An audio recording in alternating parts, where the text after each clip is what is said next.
All right, what is up? What is up? What is up? So, been seeing quite a few people that cover the team like I do. Not a um, what do you call what are they called?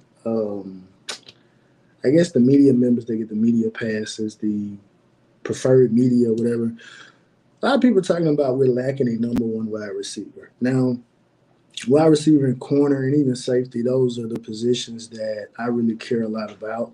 You know what I mean? So anytime I see things like this, I always kind of want to go into a little bit more detail. But before we get into detail, like we always got to start every show. Why are y'all here? It ain't come back for the cocaine. It came back face. Here for the base. We're here for the base. So I'm gonna give you some base, right? So I went to Turf Showtimes, right? That's a website because I wanted to actually see what exactly a true number one wide receiver was. So this is their definition, and I have to say I agree with this definition because it makes a lot of sense. But we'll kind of go into detail about it. So this is the definition of a wide receiver one. A wide receiver who opens up the field for the lesser wide receivers on the field by getting special attention. He's a decoy, but also a player that can take on double teams and still get numbers. Now, obviously, when you think about number one wide receivers, there's a couple names. Well, not a couple, but there's a lot of names that kind of flow through your mind, whether it's from the NFL level or from a collegiate standpoint. I was watching Coach Hayes and Streeter today, and 247 published I'm not gonna say an article, but a graphic of their idea of the top 20 wide receivers since 2014. And it's always interesting to kind of look back on some of those lists because, like I say, me being a football fan, it's kind of refreshing to see names of guys that weren't necessarily guys that may have hit it off in the league, but they were menaces or they were great players at the collegiate level, right? One of the names that was on that list was Marquise Lee, right? Marquise Lee played for USC, um, really took off. Well, took off with Robert Woods there, but really took off the year after Robert Woods, ended up, declaring for the draft. I think Robert Woods initially got drafted by the Buffalo Bills, if I'm not mistaken. So you see a name like that. You see a name like Justin Blackman, a guy who won back-to-back Blifnikoff awards. D.D. Westbrook was a name on there. I believe he ended up getting drafted by the Jacksonville Jaguars, right? Played at, Oklahoma. Um, who was another name that was on there? Obviously, Sammy Watkins was a name on there, Julio. But the gist of it was that some of those guys that was in that 20 were also guys that did not, make it at the next level, but they were unquestionably, the number one wide receivers on their particular team. So what I did here is I went back to look at our top two pass catchers. I went to go look at Xavier Restrepo. I went to go look at Jacolby George, and then I went and just got two guys that were number ones on other teams, right? So I'll reveal those names after I kind of go through some things. So I went to PFF. They have some advanced analytics. I know some of the Kane fans, they pick and choose, when they want to look at PFF and say PFF is valid. We were looking at the offensive lineman from Washington, right? I'm kind of going off on a tangent, but I have to hammer this point home. And he didn't really have good PFF scores. You know what I mean? And so it was kind of like, well, it doesn't matter. He played for the national championship, runner up. They won the Joe Moore Award. So PFF, there's just a bunch of room of nerds just sitting around. But coming into this particular season, PFF had Leonard Taylor as the third best, or maybe even the best defensive tackle returning, and PFF was looked at as, oh, see, PFF said it. Y'all don't know what y'all talking about. So why was PFF accurate on Leonard Taylor, but they were not accurate on the guy from Washington? Oh, that was different. Okay, okay. That was different. Okay. Cool. So that was different. So obviously Xavier Restrepo, we'll go back through this again, right? And please, I implore you guys, please go back and watch my Xavier Restrepo video that I did over the summer when I made the case that Xavier Restrepo very well could have a Braxton Berrios type of breakout season, and he exceeded it, right? So anyway, let's go through the numbers here. Xavier Restrepo, 85 catches, 1,092 yards, 12.8 yards per catch, which to me was kind of interesting, right? Because we're talking about a guy that essentially averaged over a first down per catch. Well, not per catch, but his overall average equal out to over a first down. Had 6 touchdowns. Obviously, we watched the Canes a little bit more than other receivers, so I really feel like that there was probably maybe three other touchdowns that Xavier Restrepo could have had. Most notably, the one at Rutgers. Um, Another touchdown, I believe that was against NC State. I want to say where TVD just kind of just underthrew him terribly, and then I believe it was another pass that TVD threw like on a corner route where it wasn't as accurate. So Xavier Restrepo, in my opinion, could have easily had 9 touchdowns this season. But you know, we'll move on. So yards average per catch, right? So this is interesting, right? Um, Wait a minute. I'm looking at it wrong. I'm looking at it wrong. I'm looking at it wrong. My bad. I'm looking at it wrong. His average depth of target was about 9.3 yards, right? So 9.3 yards. So again, he's a smart guy.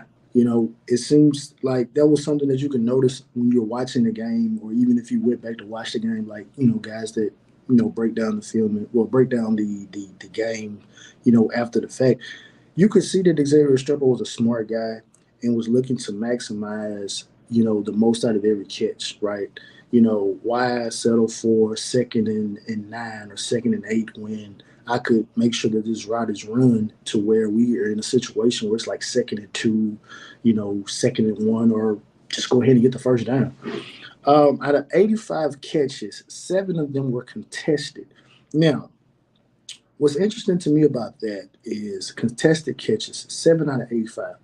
Now, I think that shows that it shows a couple things, right? For one, it shows that you're not allowing guys to cover you or take you away from the plate, right?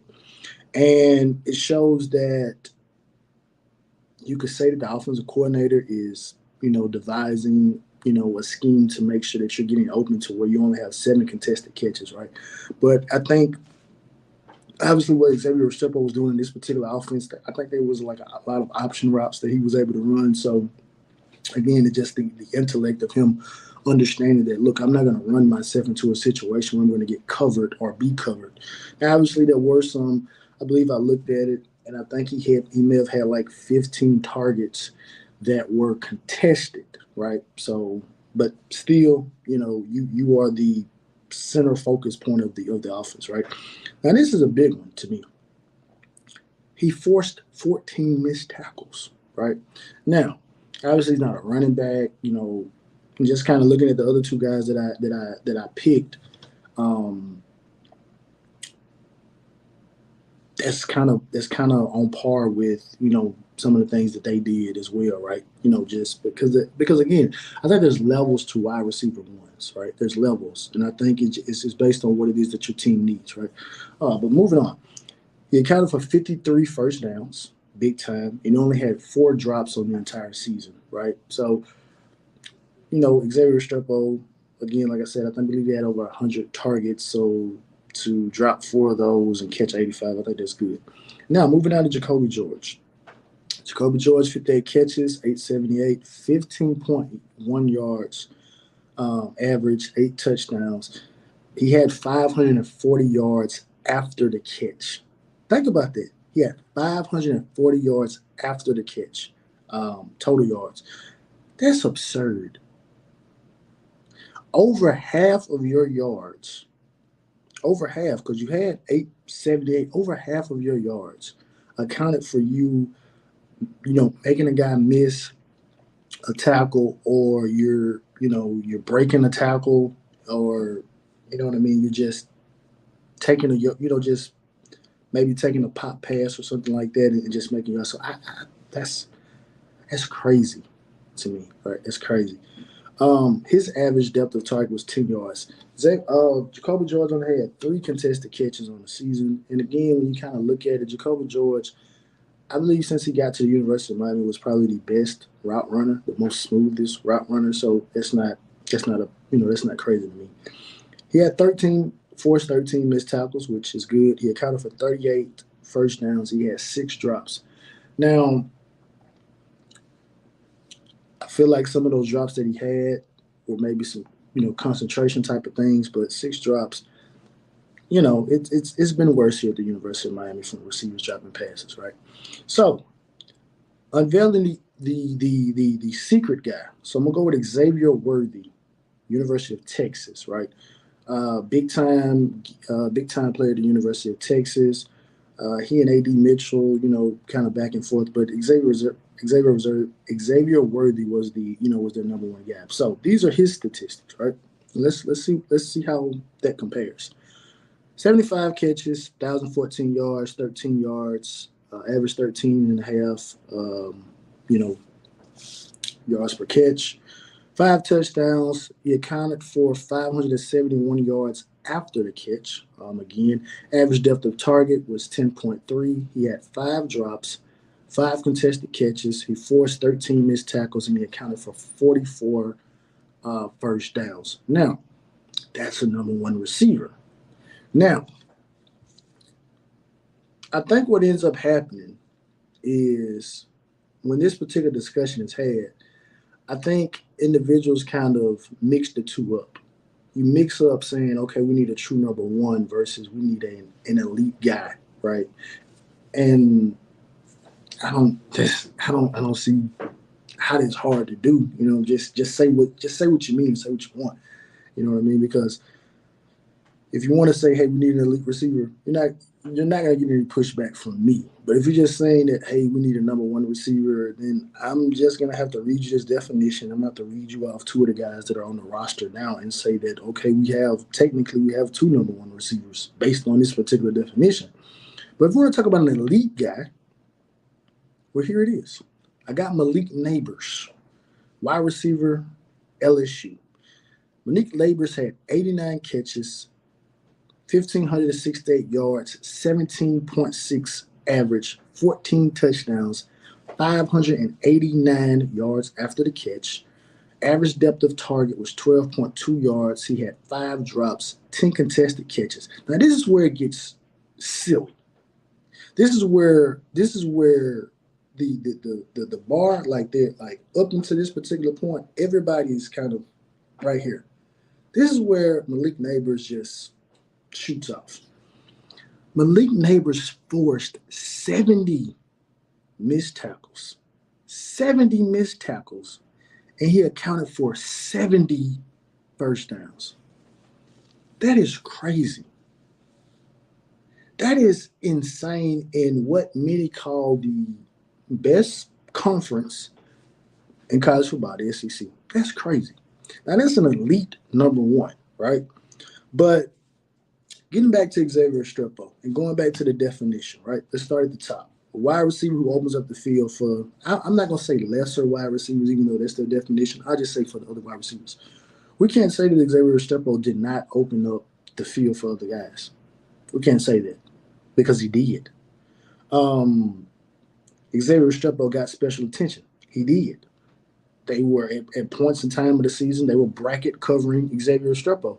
You even had Dabo Sweeney, you know, in a post game, well, in a pregame presser, should I say, the weekly press conference that they have when they're talking about their upcoming opponent. He basically said, "Look, they're trying to get the ball to number seven. That's their guy, right?" Um, so that shows special attention.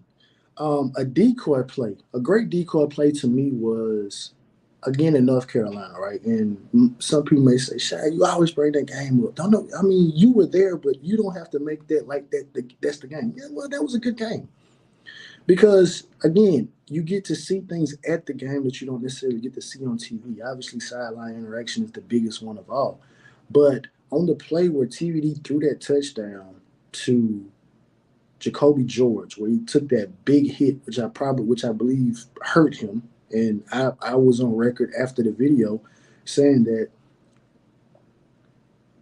he may have didn't want to get back up. A hit like that is not fun in football, right? And so, but in any regard, on that replay, Xavier Restrepo runs his route, and it was two guys on him. And you can see Xavier Restrepo pointing to, I think it was Henry Parrish. He's pointing like, no, throw the ball to him, throw the ball to him, throw the ball to him. I'm a decoy on this route, throw the ball to him. And TVD could have threw it to him, but TVD opted to go for the more riskier pass to Jacolby George, and he made a hell of a catch, right? That an elite catch. I don't think there's many guys that could have made that particular catch, right? And I believe I don't think when he's on, I think Jacolby George has some of the best hands in the country because he catches with hands. But kind of summarizing this video, you know what I mean? We have wide receiver one. Now, if you want to say that we're lacking an elite guy, you're not going to get any argument from me, right? You're not going to get any argument from me, right? And I could even kind of throw out somewhat of maybe put somewhat of an asterisk beside Malik Neighbors. And I'm not, and this may come off like, oh man, you just hate. I mean, you have the Heisman Trophy quarterback throwing you the ball, you know. But I'm not taking away from Malik Neighbors because you can't. You forced 70 missed tackles and you accounted for 70 first downs. And I believe they targeted Malik Neighbors roughly 119 times, if my memory serves me correctly from looking at it. So, with that being said, Xavier Restrepo and looking at Xavier Worthy, very similar numbers. But obviously, Xavier Worthy is going to be looked at as a better talent than Xavier Restrepo. But that's not the discussion. That's not the point, right? I like to try to hold people to what it is that they actually say, not necessarily what you may. Which, it's kind of like when someone says something and they're like, you know what I mean? No, no, no, no, no, no. I'm not going to try to make your mind. I'm not going to try to read your mind. I'm not a mind reader. So if you say something, that's what I'm going to hold your feet to the fire about. So with that being said, Xavier Worthy, Xavier Restrepo, Jacolby George, you know, numbers are similar. Obviously, talent. Obviously, Xavier Worthy's faster. Obviously, probably when he gets drafted, he's gonna get drafted higher. Just depending on how this year goes for Xavier Stripper and Jacolby George. But again, if you're talking about we need an elite guy, then quite possibly we do. You know what I mean? But if you're just talking about what the definition of a number one wide receiver is, we have that. He plays in the slot, and going into this upcoming year, I feel like that the numbers, I believe you will probably have. I think you have some of the same numbers. I don't think the offense is going to change that much. I don't think it's going to deviate that much away from what it is that we already do. I think the slot position is the money position in this offense, and I don't think that's going to change in reference to the passing game, right? Not necessarily in the aspect of the overall general offense. I think in the passing game, that's that. With that being said, man, like, share, and subscribe. And as always, it's all about the you. Oh, I get in focus with the camera.